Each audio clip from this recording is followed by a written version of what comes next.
പുതിയൊരു ജോലി ഇൻഫർമേഷൻ വീഡിയോയിലേക്ക് എല്ലാവർക്കും സ്വാഗതം. കേരള സംസ്ഥാന വാട്ടർ അതോറിറ്റിയിൽ നിലവിൽ വന്നിട്ടുള്ള ഉയർന്ന ശമ്പളമുള്ള സ്ഥിരജോലി അവസരത്തെക്കുറിച്ചുള്ള ഏറ്റവും പുതിയ വിവരങ്ങളാണ് ഇന്നത്തെ വീഡിയോയിലൂടെ ഷെയർ ചെയ്യുന്നത്. സർക്കാർ സ്ഥിരജോലി സ്വപ്നം കാണുന്ന ഉദ്യോഗാർത്ഥികൾക്ക് ഇതൊരു വളരെ നല്ലൊരു അവസരമാണ്. കേരള വാട്ടർ അതോറിറ്റിയിൽ lower division clerk, LD clerk തസ്തികയിലേക്കാണ് ഇപ്പോൾ അപേക്ഷ ക്ഷണിച്ചിരിക്കുന്നത്. ഇതിലേക്ക് നിശ്ചിത യോഗ്യതയുള്ള ഉദ്യോഗാർത്ഥികൾക്ക് ഇപ്പോൾ അപേക്ഷിക്കാവുന്നതാണ്. LD ക്ലർക്ക് തസ്തികയിലേക്കുള്ള സ്ഥിര നിയമനത്തിനായാണ് ഇപ്പോൾ അപേക്ഷ ക്ഷണിച്ചിട്ടുള്ളത്. 73,600 രൂപ വരെ ശമ്പളമായി ലഭിക്കുന്ന തസ്തികയാണിത്. അതുപോലെ തന്നെ അപേക്ഷിക്കാൻ എക്സ്പീരിയൻസ് ആവശ്യമില്ലാത്തൊരു തസ്തിക കൂടിയാണിത്. നമുക്കിനി ഈ തസ്തികയെ കുറിച്ചുള്ള വിശദ വിവരങ്ങൾ അറിയാം. വീഡിയോ മുഴുവനായി കാണുക. അതുപോലെ തന്നെ ചാനൽ സബ്സ്ക്രൈബ് ചെയ്യാനും തൊട്ടടുത്ത് കാണുന്ന ബെല്ലൈക്കൺ അമർത്തി ഓൾ കൊടുക്കാനും മറക്കരുത്. കൂടാതെ ഈ ഒരു ഇൻഫർമേഷൻ ജോലി നേടാൻ ആഗ്രഹിക്കുന്ന നിങ്ങളുടെ സുഹൃത്തുക്കളിലേക്ക് കൂടി ഷെയർ ചെയ്ത് കൊടുക്കാനും മറക്കരുത്. വീഡിയോയ്ക്ക് ഒരു ലൈക്ക് ചെയ്യാനും മറക്കരുത്. ഇനി ഈ തസ്തികയിലേക്ക് അപേക്ഷിക്കേണ്ടത് എങ്ങനെ, അപേക്ഷിക്കാനുള്ള അവസാന തീയതി, യോഗ്യത, പ്രായപരിധി, ശമ്പള സ്കെയിൽ തുടങ്ങിയ വിശദ വിവരങ്ങൾ കാണാം. കേരള സംസ്ഥാന വാട്ടർ അതോറിറ്റിയിൽ വന്നിട്ടുള്ള ജോലി ഒഴിവുകളിലേക്ക് നിശ്ചിത യോഗ്യതയുള്ള ഉദ്യോഗാർത്ഥികളിൽ നിന്നും അപേക്ഷ ക്ഷണിച്ചിട്ടുള്ളത് കേരള PSC മുഖേനയാണ്. ഇതിലേക്ക് അപേക്ഷ സമർപ്പിക്കാനുള്ള അവസാന തീയതിയായിട്ട് പറയുന്നത് 2026 ഫെബ്രുവരി 4 ആണ്.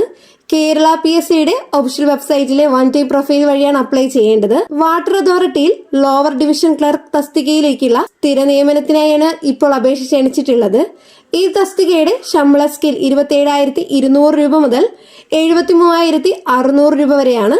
കാറ്റഗറി നമ്പർ വരുന്നത് 831/2025 ആണ്. ഫസ്റ്റ് NCA നോട്ടിഫിക്കേഷൻ ആണ്. കേരള സംസ്ഥാനത്തിലെ ലത്തീൻ കത്തോലിക്ക ആംഗ്ലോ ഇന്ത്യൻ വിഭാഗത്തിൽപ്പെട്ട നിശ്ചിത യോഗ്യതയുള്ള ഉദ്യോഗാർത്ഥികൾക്ക് മാത്രമാണ് ഈ തസ്തികയിലേക്ക് അപേക്ഷിക്കാവുന്നത്. ഇനി അപേക്ഷിക്കാനുള്ള പ്രായപരിധി നോക്കാം. LD ക്ലർക്ക് തസ്തികയിലേക്ക് അപേക്ഷിക്കാനുള്ള പ്രായപരിധി 18 വയസ്സ് മുതൽ 39 വയസ്സ് വരെയാണ്. അതായത് ഉദ്യോഗാർത്ഥികൾ 2/1/1986 1/1/2007 ഇടയിൽ ജനിച്ചവരായിരിക്കണം. ഇനി അപേക്ഷിക്കാനുള്ള യോഗ്യത എന്തൊക്കെയെന്ന് നോക്കാം. ഏതെങ്കിലും വിഷയത്തിലുള്ള ബിരുദമുള്ളവർക്കും ഈ തസ്തികയിലേക്ക് അപേക്ഷിക്കാവുന്നതാണ്. എക്സ്പീരിയൻസോ മറ്റു യോഗ്യതയോ ഒന്നും തന്നെ ഈ ഒരു തസ്തികയിലേക്ക് ആവശ്യപ്പെടുന്നില്ല. LD ക്ലർക്ക് തസ്തികയിലേക്ക് അപേക്ഷ സമർപ്പിക്കാനുള്ള അവസാന തീയതിയായിട്ട് പറയുന്നത് 2026 ഫെബ്രുവരി 4 ആണ്. കേരള PSCയുടെ ഒഫീഷ്യൽ വെബ്സൈറ്റിലെ വൺ ടൈം പ്രൊഫൈൽ വഴിയാണ് അപ്ലൈ ചെയ്യേണ്ടത്. വൺ ടൈം രജിസ്ട്രേഷൻ ചെയ്യാത്ത ഉദ്യോഗാർത്ഥികൾ കേരള PSCയുടെ ഒഫീഷ്യൽ വെബ്സൈറ്റിലെ one time registration link select ചെയ്ത് വൺ ഡേ രജിസ്ട്രേഷൻ പൂർത്തിയാക്കുക. അതിനുശേഷം യൂസർ ID പാസ്വേഡ് യൂസ് ചെയ്ത് അവരവരുടെ പ്രൊഫൈൽ ലോഗിൻ ചെയ്ത് പ്രൊഫൈലിൽ നോട്ടിഫിക്കേഷൻ ലിങ്ക് ഓപ്പൺ ചെയ്ത് ഈ തസ്തികയുടെ കാറ്റഗറി നമ്പർ സെലക്ട് ചെയ്താൽ നിങ്ങൾക്ക് ഇതിൽ അപ്ലൈ ചെയ്യാനാണ് എലിജിബിൾ ആണോ എന്നുള്ളത് അറിയാനായിട്ട് സാധിക്കുന്നതാണ്. ഈ തസ്തികയെക്കുറിച്ചുള്ള നോട്ടിഫിക്കേഷനും മറ്റ് വിശദ വിവരങ്ങളും എല്ലാം കേരള PSCയുടെ ഒഫീഷ്യൽ വെബ്സൈറ്റിൽ ലഭ്യമാണ്. കൂടുതൽ വിവരങ്ങൾക്ക് വെബ്സൈറ്റ് അഡ്രസ് സന്ദർശിക്കുക. വെബ്സൈറ്റ് അഡ്രസ് ഡിസ്ക്രിപ്ഷൻ ബോക്സിൽ കൊടുത്തിട്ടുണ്ട്. താല്പര്യമുള്ള യോഗ്യരായ ഉദ്യോഗാർത്ഥികൾ ഈ അവസരം പരമാവധി പ്രയോജനപ്പെടുത്തുക.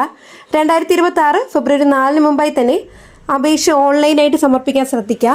നിങ്ങൾക്ക് ഈ വീഡിയോ ഉപകാരപ്രദമെന്ന് തോന്നിയാൽ ചാനൽ സബ്സ്ക്രൈബ് ചെയ്യാനും തൊട്ടടുത്ത് കാണുന്ന ബെല്ലൈക്കൺ അമർത്തി ഓൾ കൊടുക്കാനും മറക്കരുത്. കൂടാതെ ഈ ഒരു ഇൻഫർമേഷൻ നിങ്ങളുടെ സുഹൃത്തുക്കളിലേക്ക് കൂടി ഷെയർ ചെയ്ത് കൊടുക്കാനും മറക്കരുത്.